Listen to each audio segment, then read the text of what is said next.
కకా అని మళ్ళొచ్చిన ఒక్కసారి ఈ వీడియో చూడు. ఓకే అన్న, రామాయణం జరిగిందా లేదా అంటే ఏమంటావు? దశరథ మహారాజు గారు 60,000 సంవత్సరాలు పరిపాలించాడని వాల్మీకి రాసిన రామాయణంలో ఉంది.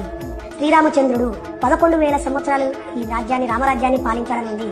మొత్తం కలిపితే ఎంత అండి క్రాంతి గారు?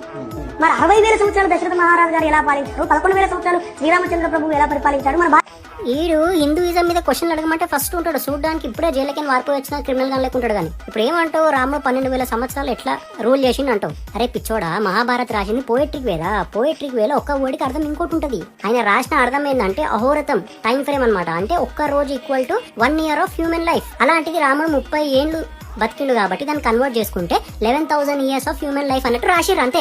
అంతేగాని రాముడు 11,000 years బతికినట్టు కాదు, రూల్ చేసినట్టు కాదు. పోయిట్లో రాసిన దాన్ని కన్వర్ట్ చేస్తే అట్లా వస్తుందిరా. నువ్వు హిందూయిజం మీద బడే క్వశ్చన్ అడుగుతావురా. మళ్ళీ సేమ్ క్వశ్చన్ ఒక వర్జిన్ లేడీకి ప్రభువు పుట్టినట్టు ఎందుకు అడగోరా? అంటే అది సేమ్ క్వశ్చన్